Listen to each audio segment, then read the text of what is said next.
네, 시청자 여러분 안녕하십니까. 출발 마케돈 1부 시작합니다. 11월 22일 목요일입니다. 어제 아침만 하더라도 미국 증시 하락폭이 컸기 때문에 상당히 긴장을 하면서 시작을 했었는데요. 어제 굉장히 우리 시장 돌려놨었죠. 코스피는 6포인트 하락으로 마쳤고요. 선방했죠. 코스닥은 상승세로 전환을 했습니다. 중국 증시도 상승세로 전환하면서 아시아 증시가 뭔가 좀 미증시가 약하지만 마이웨이로 달리가겠다는 내용을 보여줬습니다. 그렇지만 또 뉴욕 증시가 사실 따라오지 못하면 힘든 건 마찬가지죠. 간밤에 뉴욕이 다우는 제자리였고요. 보면 S&P 반등, 나스닥도 0.9% 반등했는데 사실은 또 좀 전반적으로는 분위기는 좀 약했습니다. 그러면서 간신히 좀 돌려놓은 상황이고요. 오늘은 미국이 추수감사절로 휴장을 하고요. 금요일은 또 블랙 프라이데이로 들어가게 됩니다. 그런 걸 보면 미국 증시도 단기적으로는 조금 안정세를 찾을 가능성이 높아 보이지만 길게 보면 이제 미증시 기술주에 대한 우려들 이런 것들을 어떻게 반영하느냐가 문제입니다. 어쨌든 이제 오늘부터 주말 사이에는 조금 미증시 영향권에서는 벗어나면서 갈 수 있을 것도 같습니다. 오늘은 이제 소비 시즌 관련된 얘기도 하고요. 국내 증시 또 반등세가 얼마나 이어질지 전략들을 세우도록 하겠습니다. 출발 마케돈 1부 오늘은 이항영의 딱 이거로 먼저 시작하겠습니다.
이항영 전문위원과 함께하는 딱 이거 시간입니다. 어서 오십시오. 네, 안녕하세요. 오늘 어떤 이야기 준비하셨어요? 네, 오늘 미국 시장이 휴장이거든요. 네. 추수감사절. 그리고 바로 내일이죠. 미국 시간으로 내일은 이제 블랙 프라이데이라고 그래갖고요. 연말 쇼핑 시즌에 화려하게 시작되는 얘기, 그 얘기 한번 해보도록 하겠습니다. 워낙 이제는 블랙 프라이데이 친근하게 입에 붙기도 하고 많은 분들이 불프 하는데 이게 고유명사처럼 얘기를 하다 보니까 정작 언제 어디서부터 이게 시작됐을까라는 궁금증이 또 들어서요. 유래부터 한번 시작을 해보죠. 네, 뭐 유래는 사실은 여러 가지 썰이 있습니다. 네. 1960년대 아니면 1890년대부터 했다는 여러 가지가 얘기가 있는데요. 예. 여하튼 이거죠. 정확한 건 추수감사절 11월 넷째 목요일 다음 날이 바로 블랙 프라이데이가 되겠고요. 올해는 11월 23일이죠. 그러니까 이날을 기점으로 유통업체들이 뭐라 그럴까요? 흑자 전환한다 그래서 흑자 전환의 흑이잖아요. 검은색. 예. 그래서 바로 블랙이라는 말이 되겠고요. 여기서 잠깐 상식적인 문제 드리면 추수감사절은 나라마다 다른 거 아시죠? 그렇죠. 네, 나라마다 다르기 때문에 뭐 이게 꼭 상식적인 또 시험에 나오는 거라 제가 한번 봤어요 진짜 기출 문제에서 봤거든요. 그러니까 그런 거 좀 참고하시면 되겠고요. 말씀드렸던 대로 우리나라에서도 완전히 불프하면서 아주 익숙한 단어가 됐는데요. 국내도 오프라인, 온라인 뭐 완전히 다 하죠. 이름만 어떤 데 약간 바꾼 경우가 있거든요. 네. 뭐 피에스타 그리고 이마트 같은 데 제가 가보니까 블랙 2호 그래갖고 왜 2호인지 모르겠는데 25년 됐는지 모르겠습니다. 여하튼 뭐 블랙이란 말을 여기저기 갖다 쓰고 있는데요.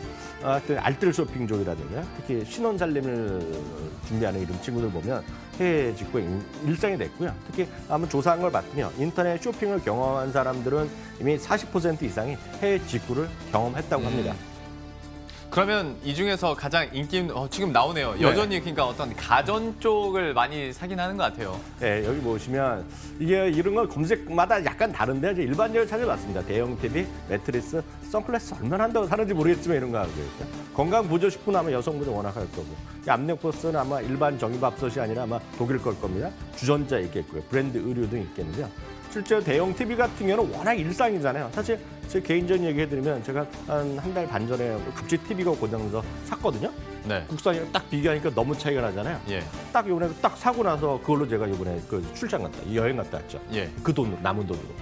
그러니까 직구를 하고 나서 남은 돈으로 대형 그렇게 TV는 여러분 하셨다. 아시는 분은 계시겠지만 제가 너무 차이가 나니까 안 할래 안 할 수가 없는 그런 품목이 됐죠.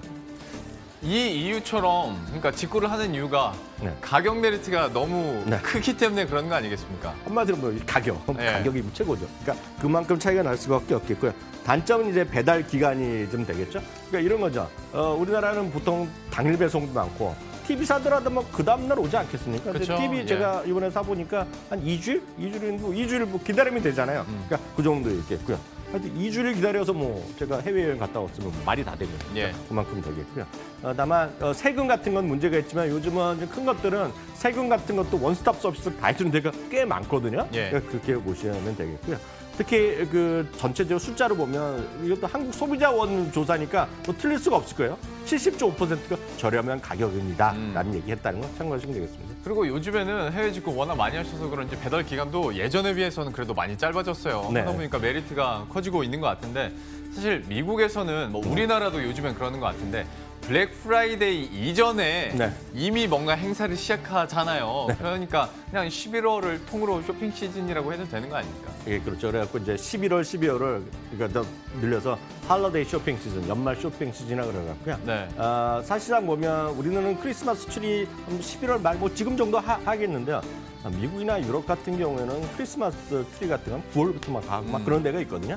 근데 그 블랙 프라이데이라기보다 이제 많은 분들은 블랙 노벰버, 블랙 네. 11월이라는 얘기를 많이 하고 있고요. 실제로 아마존이나 비롯한 대부분의 온라인, 오프라인 시장 이미 지난주 이후 전부터 어떤 건 11월 초부터 블랙 프라이데이 쇼핑 시즌이 이미 시작됐다라고 보셔야 되겠고요. VOEX에서 엊그저께 한번 뉴스를 냈는데요. 이런 얘기를 하고 있어요. 블랙 프라이데이 기간이 길어지고 있고 예전보다 더 화끈하지는 않지만 계속 이게 그만 확산되고 있다. 예. 그런 의미로 그런 기사도 했다는 걸 제가 참고적으로 보여드리겠고요. 마치 징둥닷컴 같은 경우가 이거 아마존 그 알리바바랑 상관없이 싱글데이즈 그 이점부터 막 하거든요. 그러니까 예. 그만큼 좀 확산되고 있다. 이게 이제 뭐 전 세계 아닙니까? 이렇게 이해하셔야 되겠습니다. 그러면 이 블랙 프라이데이 기간 동안에 또 얼마만큼의 소비가 이루어지는지도 한번 봐야 될 것 같은데 규모가 어느 정도입니까? 금요일 하루에만요. 미국에서 전망이 난 거 보면 1억 1,600만 명이 오늘 쇼핑할 거란 얘기하고 있고요. 주말까지는 1억 6,400만 명을 보이고 있습니다.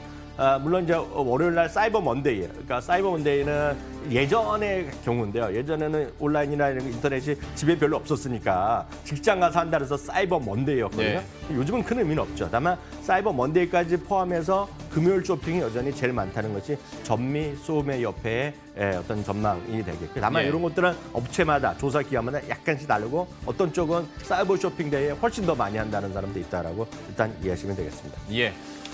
막 저도 뭐 그러니까 경제방송 앵커로서 트렌드에 뒤처지지 않기 위해 뭐 쇼핑을 해야겠다라는 생각도 드는데 네. 이제 어떤 투자적인 관점에서 조금 더 포인트를 짚어보도록 하겠습니다. 네. 이런 쇼핑 시즌 그리고 블랙 프라이데이와 관련해서 어떤 특징적인 부분들 그리고 어디가 더 메리트가 있고 실적이 더 좋아질지도 한번 짚어주시겠어요? 네, 전체적으로 보면 그거 하기 전에 어느 정도 올해 그 매출이 얼마만큼 늘어날지만 잠깐 그림 하나만 보여드리겠는데요. 네. 전미 소매 이 전 그림인데요. 전미 소매자 협회의 이번에 전망치를 보면 전년 대비 4.3에서 4.8% 정도 쇼핑이 좀 늘어날 거로 좀 예. 예상되고 있고요. 작년 같은 경우에 한 5.3%였는데 올해는 조금 더 늘어날 거라 보고 있고요. 이거는 업체마다 조사 기관도 약간 드립니다. 특징적인 거 바로 들어가겠는데요. 휴가철은요. 여하튼 가장 큰 쇼핑 시즌이라고 일단 이해해야 되겠는데요. 참고적으로 오늘 이 모든 자료는 딜로이트에서 만든 자료를 갖고 말씀드렸다라고 미리 좀 말씀드리겠고요. 실제로 보면요. 전체 딜로이트 기준 보면 전체 매출은 5에서 5.6% 그리고 특히 여기에서도 온라인 쪽에서 17에서 22% 정도 차지한다고 보고 있고요. 역시 이 숫자 같은 경우 보면 그만큼 수치를 딱 떨어지게 나오고 있겠고요. 다음 거 보여드리면 소비를 늘리겠다랑 줄이겠다의 차이가 작년에는 거의 비슷합니다. 작년에도 80% 정도는 올해 소비 늘리겠다, 20%는 소비를 줄이겠다 얘기했는데 통상 한 80% 수준은 전년 대비 늘려놓은 것이 아주 경기가 좋았을 때니까 작년이나 올해나 그만큼 지금 미국이 경기가 좋다는 것을 보여주는 아주 단순한 그래프가 되겠습니다. 예. 그리고 앞에서 그 사이버 먼데이 얘기도 해주셨지만 네. 미국 같은 경우도 이제 뭐 온라인 쇼핑도 굉장히 활발하게 할 거 아니에요? 그 네. 비중 차이가 어느 정도 됩니까? 역시 미국에서도요. 온라인 비중이 늘어난 것 그리고 뭐랄까 모바일이 늘어난 것이 대세라가 되겠는데요. 이 그림 하나 보이시면 되겠는데요. 온라인과 인스토어라는 건 오프라인인데요. 예. 그 차이가 어느 정도냐고 보다는요. 전체 100으로 봤을 때 57%는 온라인에서 가는 거가 되겠고요. 여기 온라인은 인터넷과 모바일이 합쳐진 겁니다. 그러니까 전체 60% 정도는 온라인. 그러니까 작년에 53%에서 4%포인트 늘어나고요. 직접 현장에 가는 거, 인스토어에 가는 거. 그러니까 이런 것들은 아마 저희 방송도 아마 내일이나 뭐 월요일 날 같은 데면 그런 화면 보여줄 겁니다. 양판전, 베스트바이에 사람들 엄청나게 뛰어가는 거. 예. 그러니까 추운 날에도 예를 들어서 그 많이 대분해 보여주는 것이 여러분들 상식적으로 알아두시면 그게 바로 맨해튼에 있는 베스트바이를 보여주는 영상이거든요. 네. 그런 것들이 보면 1시간 반, 2시간인가 뛰어 들어가는 그런 장소가 계속 앞으로는 상대적으로 줄어든다라고 보셔야 되겠고요. 다음은 이제 흥미로운 거가 되겠는데요. 모바일 쇼핑입니다. 그러니까 모바일 쇼핑, 이 온라인 중에서도 데스크탑이나 랩탑은 76%가 전체적인 쇼핑이 여기서 일어나고 있고요. 전체적으로 46%는 모바일에서 일어나고 전체 매출에서 25%는 태블릿인데 이게 아직까지 46%, 물론 작년에 40에서 46% 늘어날 것 같지만 이번에도 작년에도 알리바바 이번에 싱글데이 있죠. 네. 모바일이 92%거든요. 그러니까 그만큼 미국 사람이 아직은 중국 사람보다 약간 덜하는 거죠. 그러니까 그만큼 엄청나게 모바일을 늘리고 있다고 보셔야 되겠고요. 한 가지 더 재밌는 거 말씀드리면 이번에 저는 이 부분에 주목하고 있는데요. 아마존이요. 아마존이 작년, 재작년 2년 연속으로 연말 쇼핑 때 임시직으로 12만 명을 고용했거든요. 네. 올해는 10만 명만 고용합니다. 그래서 많은 분, 야, 이 경기가 이렇게 좀 떨어지는 거 아니야? 큰일 났다 얘기 아니라 그다 누가 하느냐? 로봇가 돼요, 로봇. 그러니까 이게 무슨 얘기 하냐면 그만큼 앞으로의 어떤 고용 시장이 미국이건 한국이건 로봇도 자동화되면서 많은 단순한 일자리가 많이 줄어들 수밖에 없다는 걸 좀 보실 수밖에 없겠습니다. 국내 상황은 어떨지도 한번 체크를 해보도록 하죠. 좀 어떻게 좀 다시 한번 소비 진작이 될 수 있을까요? 국내도 물론 백화점이나 대형 마트 이런 데 가죠. 특히 백화점, 신세계, 롯데 백화점 때 제가 작년에도 올해는 아직 아니었으니까 작년에 가보면 블랙 프라이데이 때 보면 태블릿을 딱 붙여놓지 않습니까? 예. 가격 비교하시라면서. 네. 그래서 뭐 해외 배송 그거 대비 뭐 가격 맞춰준다는 얘기하는데 그만큼 우리나라에서 큰 영향을 하고 있는데 역시 대선은 해외 매출에 의해서 나올 수밖에 없겠고요. 여기 보면 특히 아마존부터 좀 말씀드리면 아마존은 원래 온라인 전체 매출에서 40%를 차지합니다. 올해 예상에. 그러니까 미국에서 모든 사람에는 온라인 매출의 40%이 한 회사 갈 정도로 뭐 대단하다라고 이해하실 수밖에 없겠고요. 작년에 딱 오늘이요. 작년 오늘 가격에서 제가 1,136달러였거든요. 어제 오늘 해서 오늘 1,516달러로 올랐는데 하여튼 1,500달러인데요. 예. 많은 분들이 또 많이 떨어졌다고 하지만 작년 대비하면 또 30% 올라갔거든요. 그러게요. 그렇기 때문에 주식들 긴 흐름으로 보시라 말씀드리겠고요. 베론즈라에서 오늘 아주 흥미로운 기사를 어저께 냈는데요. 이번에 많은 사람들이 뭐라 합니까? 블랙 프라이데이 때 가장 핫딜, 가장 좋은 싼 것이 뭐냐는 얘기하는데요. 베론즈의 탑 기사로 나온 거입니다.